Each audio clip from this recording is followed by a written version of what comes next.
شب گریزاں ہوگی آخر جلوائے خورشید سے، یہ چمن معمور ہوگا نغمائے توحید سے۔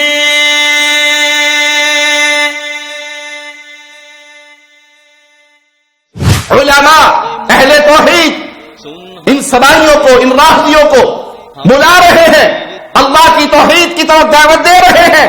پنچن پاک کی پوجا نہ کرو، اپنے بنائے ہوئے اللہ کے مقابل معبودان کی عبادت نہ کرو کہ یہ صحابہ کی توہین کرتے ہیں، یہ اہل بیت کی توہین کرتے ہیں، یہ نبی کی زوجات کی توہین کرتے ہیں۔ یہ گناہ اپنی جگہ پر، معاملہ اس سے بڑھ کر کہ یہ اللہ کی عزت کا خیال نہیں رکھتے، یہ رب کی توہین کرتے ہیں، یہ رب کی گستاخ قوم ہے۔ نہ کسی سنی کی تفسیر پڑھو، اپنے ذاکروں کی، اپنے علماء کی، اپنے بڑوں کی لکھی ہوئی تفاسیر کو اٹھا کر دیکھو کہ تمہارے ذاکر نے جو عقیدہ تمہیں دیا کیا یہ قرآن حکیم کی آیات کے موافق ہے یا مخالف ہے؟ ابو بکر سے محبت کیوں ہے؟ کیونکہ وہ رسول اللہ کے ساتھی ہے، وہ رسول اللہ کے سسر ہے۔ عمر سے محبت کیوں ہے؟ وہ رسول اللہ کے سسر ہے۔ عثمان سے محبت کیوں ہے؟ وہ رسول اللہ کے دوہرے داماد ہیں۔ علی سے محبت کیوں ہے؟ کہ وہ رسول اللہ کے داماد ہے صلی اللہ علیہ وسلم۔ عائشہ اور حفصہ سے پیار کیوں ہے؟ ان کی عزت اور تکریم پہ ہم اپنی جان قربان کرنے کو اپنے لیے سعادت سمجھتے ہیں۔ کیوں؟ شب گریزاں ہوگی آخر جلوائے خورشید سے، یہ چمن معمور ہوگا نغمائے توحید سے۔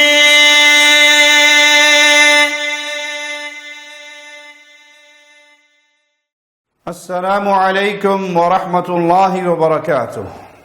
ان الحمد للہ نحمده ونستعینه ونستغفره ونعوذ باللہ من شرور انفسنا ومن سیئات اعمالنا، من يهده اللہ فلا مضل له ومن يضلل فلا هادی له۔ اشہد ان لا الہ الا اللہ وحدہ لا شریک له واشہد ان محمدا عبدہ ورسولہ، اما بعد۔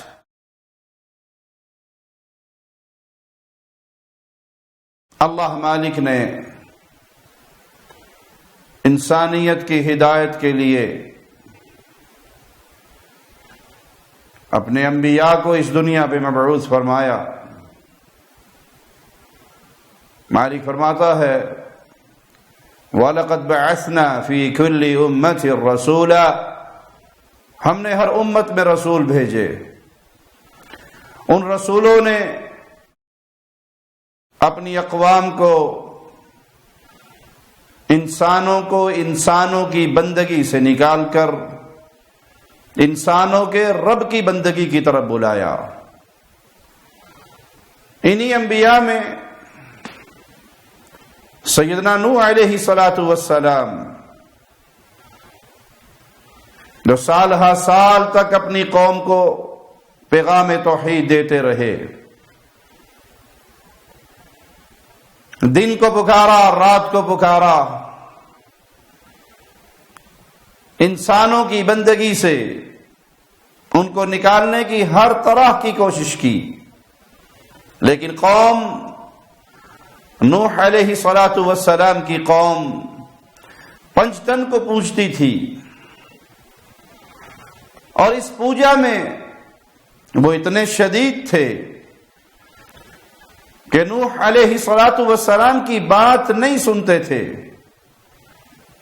بلکہ قوم ایک دوسرے کو روکتی تھی کہ کہیں اس کے پیچھے لگ کر پنجتن کو نہ چھوڑ دینا۔ مالک نے وہ منظر ہمارے سامنے پیش کیا۔ قرآن حکیم میں مولا فرماتا ہے وَقَالُوا لا تذرن آلهتكم ولا تذرن ودا ولا سواعا ولا يغوث ويعوق ونسرا۔ قرآن حکیم کے ان الفاظ پہ غور کیجئے، وہ کس طرح شدید تھے غیر اللہ کی پوجا پر، پنجتن کی پوجا پر وہ کتنے پختہ تھے۔ وقالو اور کہا انہوں نے لا تذرن آلہتکم اپنے الہوں کو نہ چھوڑ دینا جن کی تم پوجا کرتے ہو، ان معبودان کی عبادت میں لگے رہنا، اس نبی کی دعوت پر چلتے ہوئے اپنے معبودان سے منہ نہ موڑنا۔ وَلَا تَذَرُنَّ وَدًّا وَلَا سُوَاعًا نہ ود کو چھوڑنا نہ سواع کو چھوڑنا، وَلَا يَغُوثَ وَيَعُوقَ وَنَصْرًا یہ تمہارے پنجتن پاک ہیں، ود، سوا، یعوس، یعوق، نصر، ان کی عبادت میں لگے رہنا، ان سے منہ نہ موڑنا۔ نبی کی کھلی ہوئی دعوت توحید قوم کے کانوں میں پڑ رہی ہے، بجائے قوم اس دعوت توحید کو قبول کرے، اپنے الہوں کی اور اپنے بنائے ہوئے، تراشے ہوئے، گھڑے ہوئے معبودان کی عبادت پہ پختہ رہے۔ یہ پانچوں بت جو بنائے گئے تھے، ان کے بارے میں سبائی، رافضی، ان کے ہاں جو مشہور تفسیر ہے، ان کی حقیقت میں آپ کے سامنے رکھتا ہوں۔ رافضیوں کی مشہور تفسیر کے ذریعے جو انہوں نے اپنی اسناد کے ساتھ اپنے اعتقاد میں ائمہ سے اقوال نقل کیے ہیں، وہ آپ کو سناتا ہوں۔ ان کی ایک مشہور تفسیر ہے نور الثقلین، اس کے اندر بھی ان آیات کا جو ترجمہ کیا گیا اور جو روایات بیان کی گئی، ذرا اس کو سنیے۔ ان کے بہت بڑے عالم، فاضل، فقیہ اور قابل اعتماد محدث ہیں عبد علی الحویزی، 1112 ہجری میں یہ فوت ہوئے۔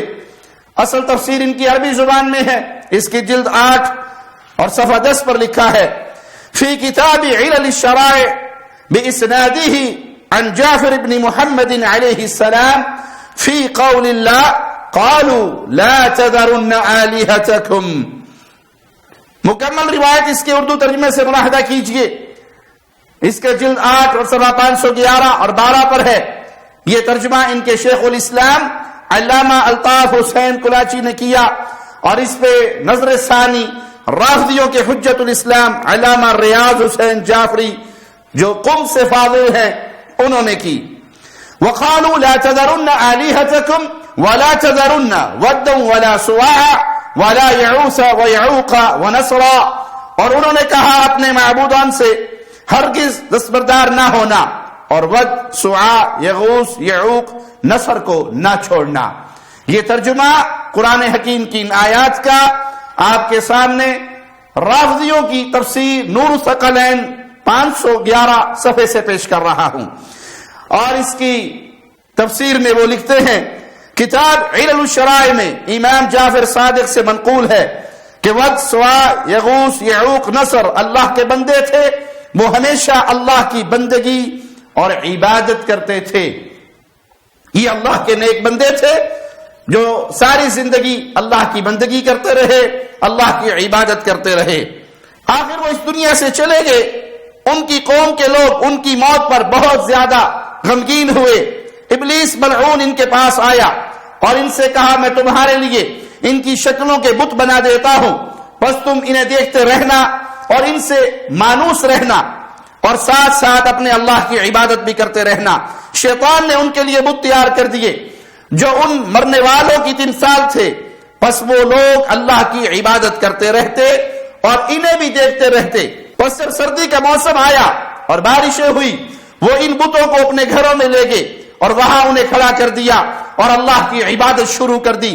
اس طرح یہ سلسلہ چلتا رہا، آخر یہ سب لوگ آہستہ آہستہ مر گئے اور ان کی اولاد نے ان کی جگہ سنبھال لی۔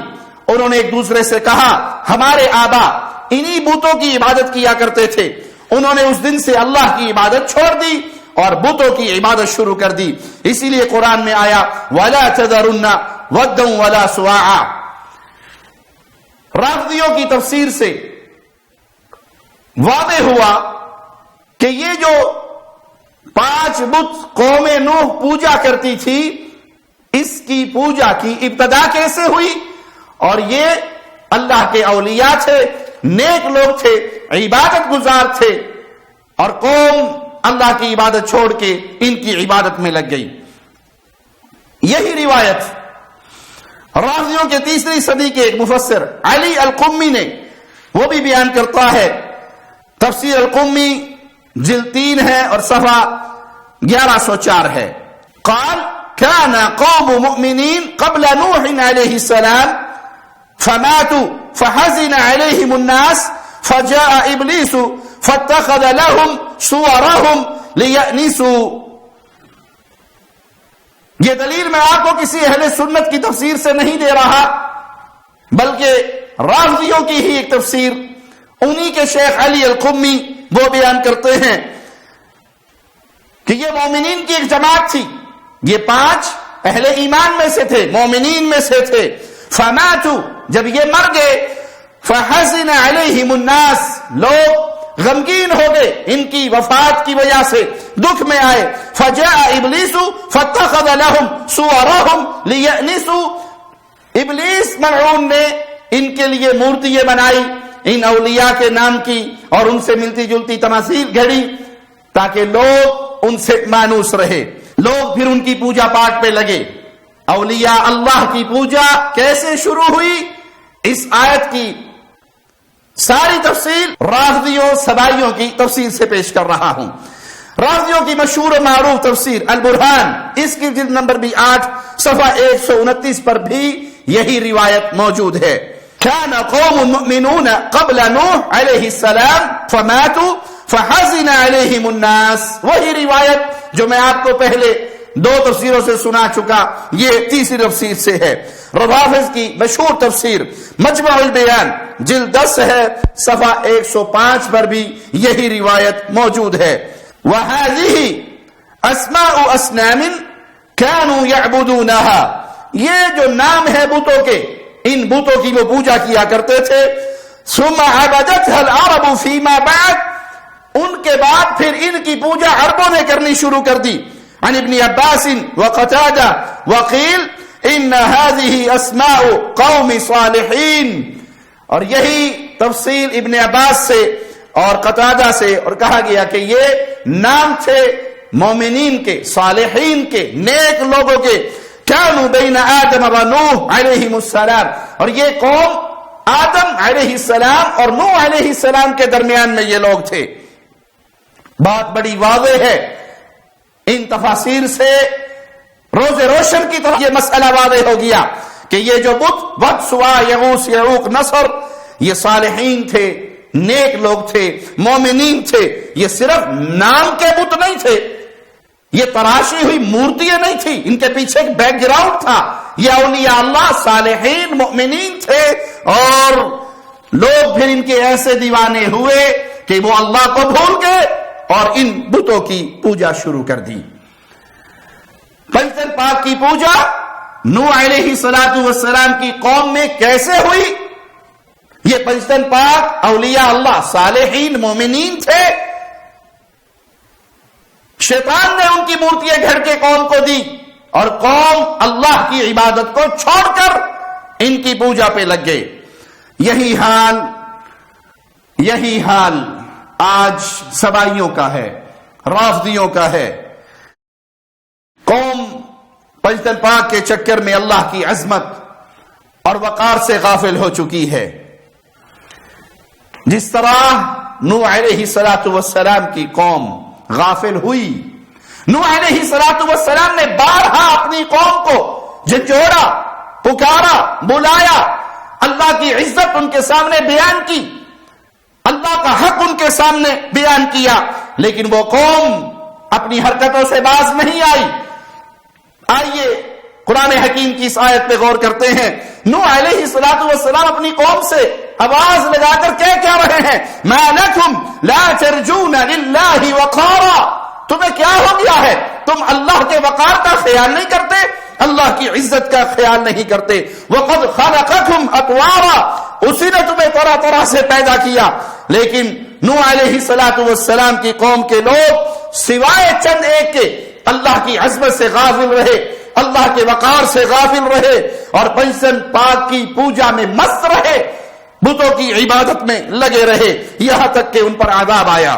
صدیوں سے اہل ایمان علماء اہل توحید ان سبائیوں کو، ان راہبیوں کو بلا رہے ہیں، اللہ کی توحید کی طرف دعوت دے رہے ہیں کہ ائمہ کی پوجا نہ کرو، پنجتن پاک کی پوجا نہ کرو، اپنے بنائے ہوئے اللہ کے مقابل معبودان کی عبادت نہ کرو، بلکہ لا الہ الا اللہ کی دعوت کی طرف آؤ، اللہ کی توحید کو سمجھو، اللہ کی عزت کا خیال کرو، اللہ کے وقار کا خیال کرو۔ ان ظالموں سے تو یہ گلہ ہے کہ یہ صحابہ کی توہین کرتے ہیں، یہ اہل بیت کی توہین کرتے ہیں، یہ نبی کی زوجات کی توہین کرتے ہیں۔ یہ گلہ اپنی جگہ پر، معاملہ اس سے بڑھ کر کہ یہ اللہ کی عزت کا خیال نہیں رکھتے، یہ رب کی توہین کرتے ہیں، یہ رب کی گستاخ قوم ہے، یہ رب کی توہین کرنے والی قوم ہے۔ صحابہ کی توہین کرنا تو ان کے ہاں معمولی معاملہ ہے، جب یہ اللہ کی توہین کرتے ہیں، جب یہ اللہ کی عبادت میں غیروں کو شریک کرتے ہیں، تو پھر صحابہ کی توہین کرنا ان کے لیے بڑا مسئلہ نہیں ہے، کیونکہ سب سے بڑی ذات تو اللہ کی ہے۔ جب یہ اللہ کا خیال نہیں رکھتے، اس کی عزت اور مقام کا خیال نہیں رکھتے، اس کے وقار کا خیال نہیں کرتے، اسی لیے انہی کے ایک ذاکر جواد نقوی وہ مجبور ہو گئے یہ کہنے پر کہ ہمارے ممبروں پر بیٹھنے والے بہت سارے ذاکر ایسے ہیں جو مشرک ہیں، جو شرک کے اندر ڈوب چکے ہیں، جن کے عقائد مشرکانہ عقائد ہیں۔ یہ جو اہل سنت کے مقدسات کی توہین کرتے ہیں، ان کا تشیع سے کوئی تعلق نہیں ہے۔ یہ جو ان میں سے کچھ مشرک ہیں، ان کا اسلام سے کوئی تعلق نہیں ہے۔ اب آئیے اللہ کی گستاخی کے چند مناظر میں آپ کو ان ظالموں کے ذاکروں سے اور ان کی مجالس سے دکھاتا ہوں، تاکہ یہ بات دلوں میں بیٹھ جائے کہ یہ اللہ کی توہین کرنے والی قوم، رافضیت کی قوم، اللہ کی گستاخ، رسول اللہ کی بھی گستاخ، مومنوں کی ماں کی بھی گستاخ، نبی کی ازواج کی بھی گستاخ، اور پیارے نبی کے صحابہ کی بھی گستاخ، دین اسلام کی بھی گستاخ۔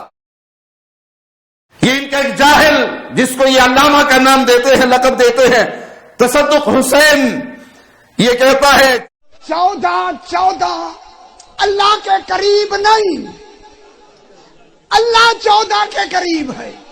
جب اللہ 14 کے قریب ہے، سب سے پہلے غور نال، وہ بابا غور نال، سب سے ہمارے پہلے ہی 14 ہیں۔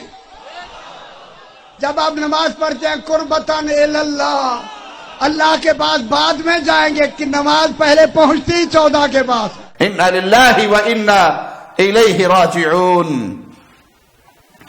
یہ ان 14 افراد کا ذکر کر رہا ہے جو ان کے سبائی رافضی دین میں معصومین ہیں۔ اہل اسلام کے نزدیک معصوم صرف جماعت انبیاء ہے، انبیاء کے علاوہ کوئی معصوم نہیں ہے۔ سب سے خطا کا امکان ہے، خطا ہو سکتی ہے، اگر کوئی معصوم عن الخطا ہے تو وہ صرف اللہ کے انبیاء ہے، اور ان انبیاء کا سلسلہ امام الانبیاء، امام کائنات، امام اعظم، قائد اعظم، رہبر اعظم محمد الرسول اللہ پہ ختم ہو گیا صلی اللہ علیہ وسلم۔ لیکن یہ قرآن حکیم کی آیات سے جاہل، یہ عقیدہ توحید سے ناواقف، صرف اپنی عوام کے سامنے ڈگڈگی بجا کر اور ان مداریوں سے داد لینے کے لیے کس طرح کے عقیدے پیش کرتا ہے۔ آئیے ان کے عقائد کو اور خاص طور پہ اس تصدق حسین کے اس جملے کو ہم اللہ کی آیات کے ساتھ، قرآن حکیم کے فرامین کے ساتھ مقارنہ کرتے ہوئے فیصلہ اللہ کے کلام پہ چھوڑتے ہیں کہ یہ ذاکر صحیح کہہ رہا ہے، یا اہل اسلام، اہل توحید، علماء اور دعات صحیح کہہ رہے ہیں کہ یہ اللہ کے گستاخ، یہ رافضی، اللہ کی توہین کرنے والے اور قرآن سے ناواقف قوم ہے۔ مالک کا فرمان، میں قرآن حکیم کی جتنی آیات پیش کروں گا ان کا ترجمہ کسی اہل سنت سے پیش نہیں کروں گا، نہ ہی اس کی تفسیر اہل سنت سے پیش کروں گا۔ ترجمہ بھی میں اور تفسیر بھی انہی کے محمد حسین نجفی سے پیش کروں گا۔ تفسیر کوثر ہے، جلد نمبر 7 ہے، صفحہ 197 اور 98 ہے۔ من كان يريد العزة فلله العزة جميعا، إليه يصعد الكلم الطيب والعمل الصالح يرفعه والذين يمكرون السيئات لهم عذاب شديد ومكر أولئك هو يبور. قرآن حکیم کی یہ آیت، اس کا ترجمہ الکوثر فی تفسیر القرآن، صفحہ اس کا 197. غور سے سنیے. جو شخص عزت کا خواہاں ہے تو وہ جان لے کہ عزت ساری اللہ کے لیے ہے. جو عزت کا خواہش مند ہے تو عزت ساری کی ساری اللہ کے لیے. پاکیزہ کلمات اسی کی طرف اوپر چلے جاتے ہیں اور نیک عمل اسے بلند کر دیتا ہے. اور جو لوگ بری مکاریاں کرتے ہیں ان کے لیے سخت عذاب ہے اور ایسے لوگوں کا مکر نابود ہو جائے گا. الیہ، اس کی طرف، مطلب صرف اللہ ہی کی طرف. یہ جملہ حصریہ ہے، کلام محصور ہے، یعنی صرف اللہ کی طرف. لیکن یہ رافضی قرآن حکیم کے برعکس اعمال صالحہ اور نماز وغیرہ کے جو الکلم الطیب میں داخل ہے اس کو 14 کی طرف پہنچا رہا ہے کہ نماز اللہ سے پہلے 14 کی طرف پہنچتی ہے. یہ 14 کو اللہ کا اور اللہ کی صفت کا شریک بنا رہا ہے. تو سچ کہا جواد نقوی نے. یہ جو اہل سنت کے مقدسات کی توہین کرتے ہیں ان کا تشیع سے کوئی تعلق نہیں ہے. یہ جو ان میں سے کچھ مشرک ہیں ان کا اسلام سے کوئی تعلق نہیں ہے. ہر سوال کرتا ہوں میں ہر اس عقل مند سے جس کی عقل سلامت ہے، بتاؤ کیا یہ اللہ کے کلام کا انکار نہیں ہے؟ یہ ذاکر تمہارے سامنے جو مرضی جھوٹ بول دے، کیا تمہارا اتنا حق نہیں بنتا؟ مرنا ہے تم نے، مرنے کے بعد یا جنت یا جہنم، کیا اتنا حق نہیں ہے کہ قرآن حکیم کی آیات کو کھول کے پڑھ لے، ترجمہ و تفسیر پڑھ لے؟ ارے نہ کسی سنی کا ترجمہ پڑھو، نہ کسی سنی کی تفسیر پڑھو، اپنے ذاکروں کی، اپنے علماء کی، اپنے بڑوں کی لکھی ہوئی تفاسیر کو اٹھا کر دیکھو کہ تمہارے ذاکر نے جو عقیدہ تمہیں دیا کیا یہ قرآن حکیم کی آیات کے موافق ہے یا مخالف ہے؟ یہ قرآن حکیم سے کتنے جاہل ہے، اور تم ان کو علامہ کہہ کر اور ان کی ہر کفر اور شرکیہ جملے پر صرف کھڑے ہو کر داد دینا تم نے سیکھا ہے. صفحہ 198 اسی تفسیر کا. صعود سے مراد اللہ کی بارگاہ میں پیش ہوتے ہیں. تمہارا مفسر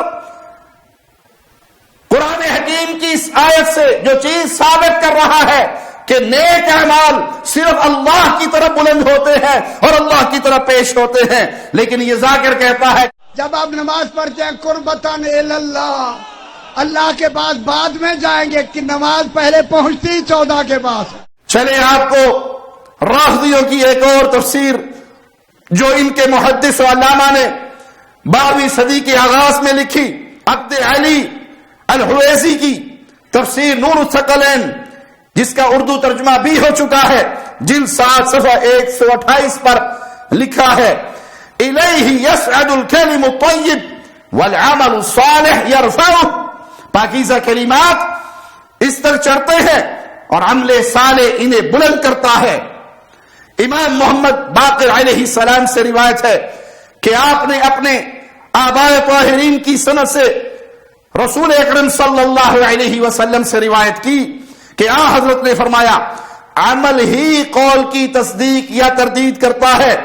جب ابن آدم کوئی بات کرتا ہے اور اس کا عمل اس کے قول کی تصدیق کرے تو اس کا قول خدا کی طرف بلند ہوتا ہے. یہ تمہارے مفسر کی تفسیر ہے، کسی سنی عالم کی نہیں.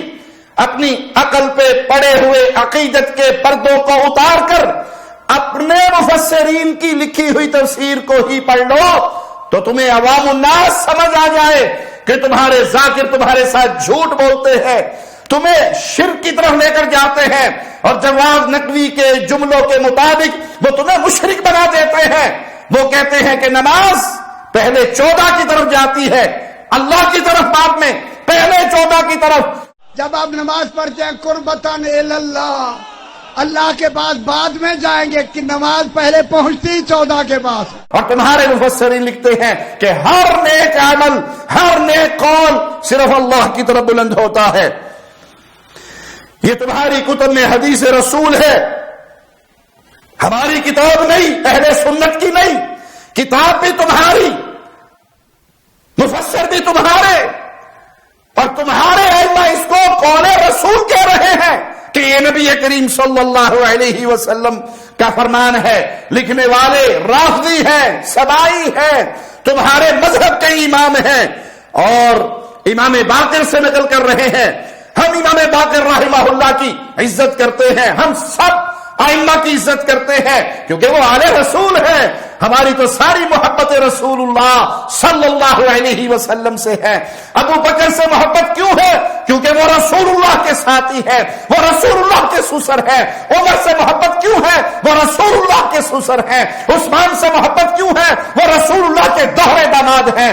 علی سے محبت کیوں ہے؟ کہ وہ رسول اللہ کے داماد ہے صلی اللہ علیہ وسلم. عائشہ اور حفصہ سے پیار کیوں ہے؟ ان کی عزت اور تکریم پہ ہم اپنی جان قربان کرنے کو اپنے لیے سعادت سمجھتے ہیں. کیوں؟ کہ وہ رسول اللہ کا حرم ہے، وہ رسول اللہ کی عزت ہے، وہ رسول اللہ کا بستر ہے. نبی کریم بھی پاک ہے، نبی کا بستر بھی پاک ہے، نبی پاکیزہ ہے. اللہ نے جو بیویاں دی ہے وہ بھی پاکیزہ اور طاہرات ہیں. ہماری تو ساری محبت رسول اللہ سے ہے. اہل بیت کا پیار ہمارے ایمان کا حصہ ہے، صحابہ کا پیار ہمارے ایمان کا حصہ ہے، کیونکہ دونوں کا رشتہ محمد الرسول اللہ سے ہے صلی اللہ علیہ وسلم. ہمارے رسول سے پیار کرنے والے، اہل بیت سے پیار کرنے والے، صحابہ سے پیار کرنے والے، لیکن اہل بیت کو معصوم نہیں مانتے. معصوم صرف محمد الرسول اللہ. انبیاء ہوا کرتے ہیں اور سرتاج الانبیاء معصوم ہے، آپ کے بعد پھر کوئی اور معصوم نہیں. لیکن رافضیو، تم تو امام باقر کو معصوم مانتے ہو. وہ بیان کر رہے ہیں رسول اللہ کی حدیث، کتاب تمہاری ہے، مفسر تمہارا ہے، محدث تمہارا ہے، امام تمہارا ہے، اور وہ اس ذاکر کے خلاف فیصلہ دے رہا ہے کہ نہیں، نماز اللہ کی طرف بلند ہوتی ہے، 14 کی طرف بلند نہیں ہوتی. اور فیصلہ تم نے کرنا ہے. باتیں کس کی ماننی ہے؟ ان جاہلوں کی، ان ذاکروں کی جو قرآن سے ناواقف، رب کی عزت اور توقیر سے ناواقف، عقیدہ توحید سے ناواقف، تمہیں کھینچ کے شرک کی دلدل کے اندر لے کر جا رہے ہیں. ایمان کیسے بنانا ہے؟ جو کتاب اللہ میں آیا، جو حدیث رسول میں آیا. اسی تفسیر نور الثقلین جلد 7 اور صفحہ 129 پر لکھا ہے. احتجاج طبرسی کی ایک طویل روایت میں یہ کلمات بھی مرقوم ہیں کہ ابن القوا نے امیر المؤمنین علی علیہ السلام سے کہا، یہ بتائیں لا الہ الا اللہ کہنے کا ثواب کتنا ہے؟ آپ نے فرمایا جو شخص اخلاص سے لا الہ الا اللہ کہے تو اس کے گناہ یوں مٹ جاتے ہیں جیسے سفید جھلی سے سیاہ حروف مٹ جاتے ہیں. جب کوئی شخص دوسری بار لا الہ الا اللہ کہتا ہے تو یہ کلمہ توحید آسمان کے دروازوں اور ملائکہ کی صفوں کو چیر کر آگے جاتا ہے. اس وقت ملائکہ ایک دوسرے سے کہتے ہیں عظمت الہی کے سامنے جھک جاؤ. اور جب کوئی تیسری بار لا الہ الا اللہ کہتا ہے تو یہ کلمہ توحید عرض سے پہلے کہیں نہیں رکتا. اس وقت خداوند جلیل اس سے کہتا ہے ٹھہر جاؤ، مجھے اپنی عزت و جلال کی قسم، جس نے تجھے منہ سے نکالا میں اسے ضرور معاف کر دوں گا. پھر حضرت علی نے یہ آیت تلاوت فرمائی، الیہ یصعد الکلم الطیب. یہ تمہاری تفسیر نقل کرنے والے تمہارے بزرگ، اور فرمایا سیدنا علی نے کہ مقصد یہ ہے کہ جب اس کا عمل خالص ہوتا ہے تو اس کے قول اور کلام کو بلندی نصیب ہوتی ہے. فیصلہ تم پہ چھوڑتا ہوں.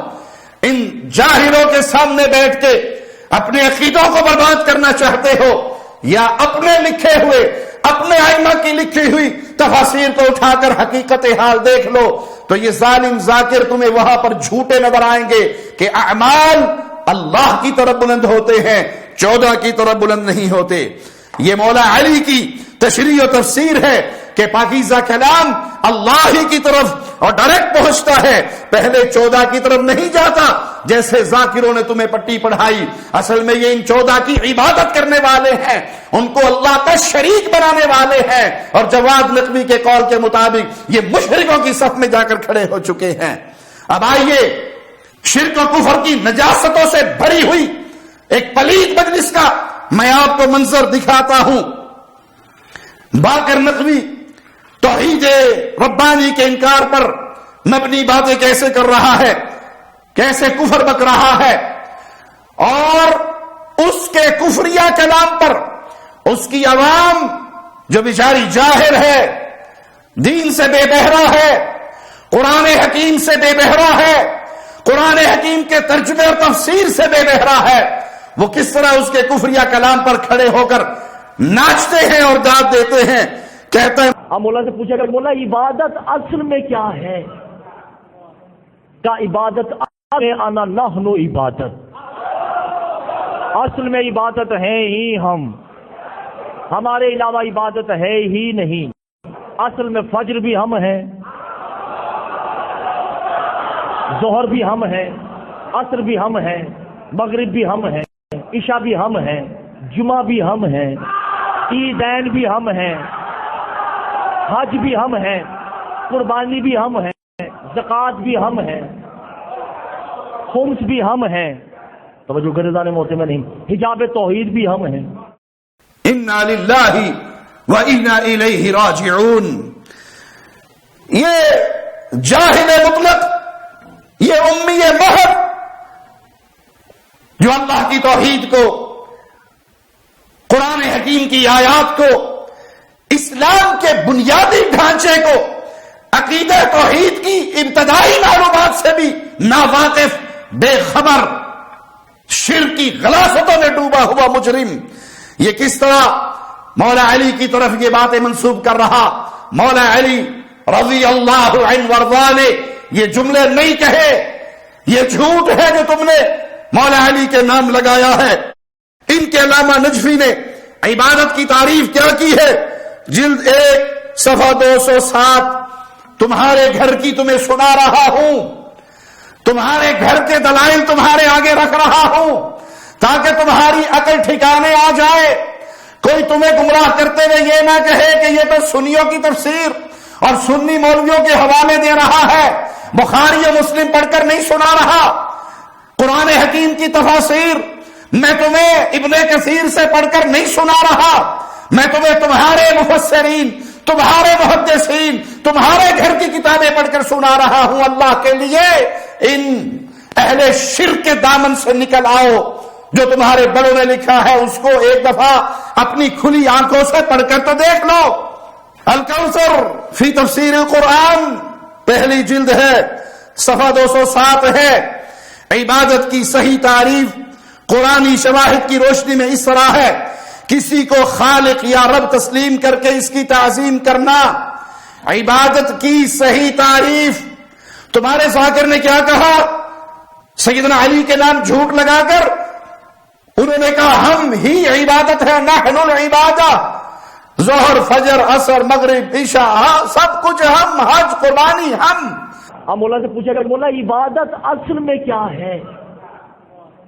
کا عبادت آنا نحن عبادت، اصل میں عبادت ہے ہی ہم، ہمارے علاوہ عبادت ہے ہی نہیں۔ اصل میں فجر بھی ہم ہیں، ظہر بھی ہم ہیں، عصر بھی ہم ہیں، مغرب بھی ہم ہیں، عشاء بھی ہم ہیں، جمعہ بھی ہم ہیں، عیدین بھی ہم ہیں، حج بھی ہم ہیں، قربانی بھی ہم ہیں، زکوٰۃ بھی ہم ہیں، خمس بھی ہم ہیں، توجہ گردان موتے میں نہیں، حجاب توحید بھی ہم ہیں۔ تمہارا مفسر کیا کہہ رہا ہے؟ عبادت کی صحیح تعریف قرآنی شواہد کی روشنی میں کیا ہے؟ کسی کو خالق یا رب تسلیم کر کے اس کی تعظیم کرنا۔ معنی یہ تم علی کو رب مانتے ہو، تم سیدنا علی رضی اللہ عنہ وارضاہ کو رب مانتے ہو۔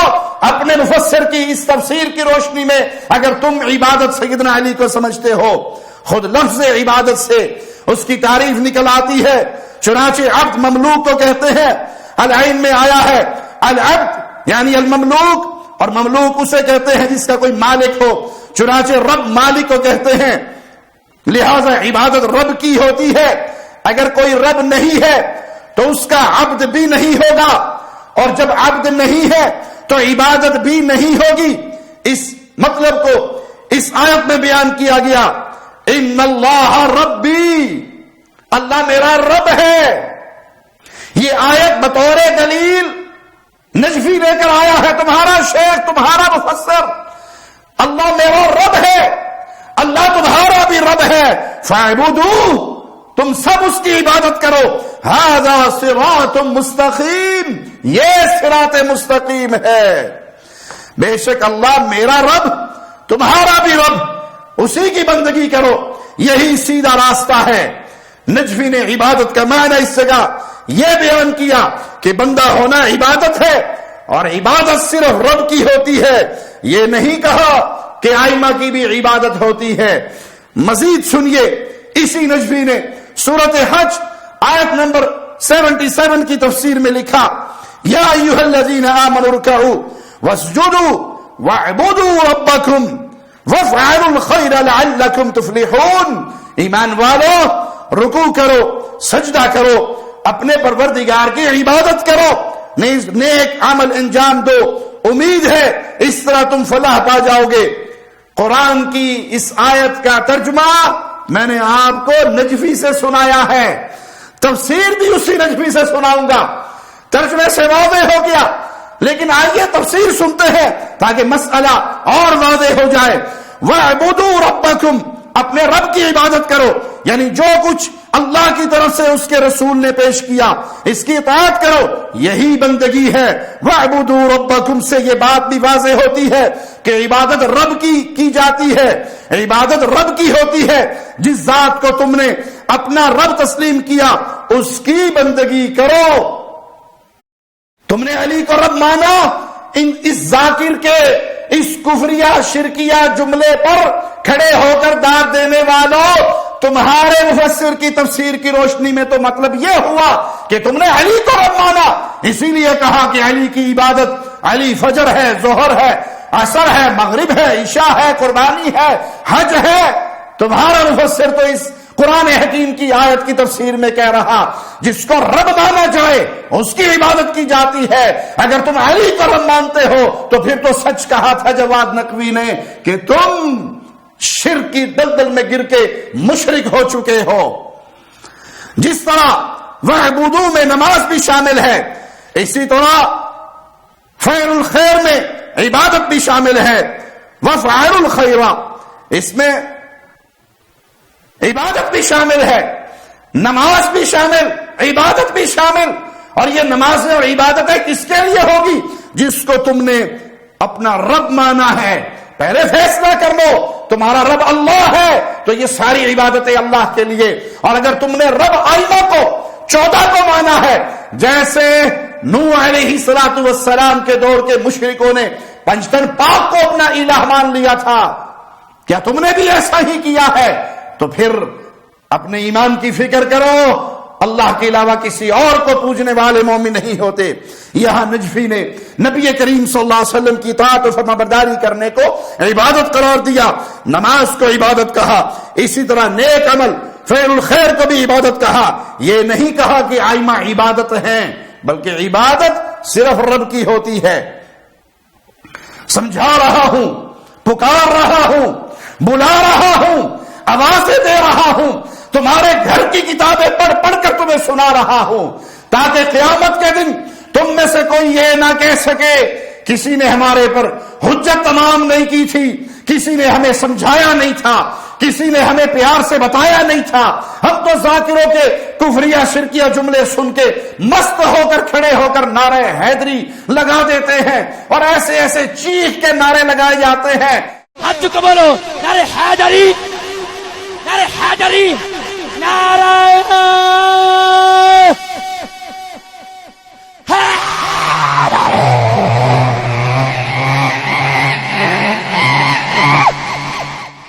کہ نعوذ باللہ ثم نعوذ باللہ، نہ مسجد کا احترام، نہ مسجد کا ادب، نہ دینی مجلس کا ادب، بس چیخ ہے، پکار ہے، شور ہے، شرابہ ہے۔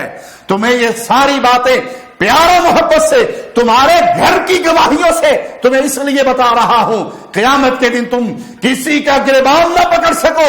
ہمیں کسی نے آئینہ نہیں دکھایا تھا، یہ آئینہ دکھا رہا ہوں۔ لوٹ آؤ اس دین پر جو دین محمد الرسول اللہ صلی اللہ علیہ وسلم ہمیں دے کر گئے۔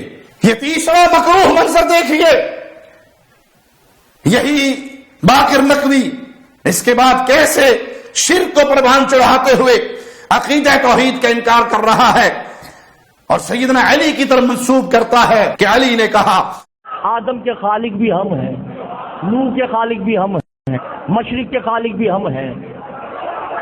میرے ساتھ بولتے رہیں گے تو آگے بات بڑھتی رہے گی۔ مغرب کے خالق بھی ہم ہیں، شمال کے خالق بھی ہم ہیں، تم کے خالق بھی ہم ہیں، تمہارے خالق بھی ہم ہیں۔ توجہ نہیں کرے جانے موسم 18,000 عالمین کے بھی ہم ہیں۔ ہم اس مخلوق بھی کے بھی خالق ہیں جسے پتا ہے کہ ہم مخلوق ہیں، اور ہم اس مخلوق کے بھی خالق ہیں کہ جسے پتا نہیں کہ ہم مخلوق ہیں۔ ہم اس مخلوق میں بھی خالق ہیں جو بھی آئی ہی نہیں۔ ان سبانا نسلکم، ہم ہی ہیں جو حلال و حرام کا تعین کرتے ہیں۔ جو ہماری عبادت کرتا ہے وہ حلالی ہوتا ہے، جو عادتاً کرتا ہے وہ حرامی ہوتا ہے۔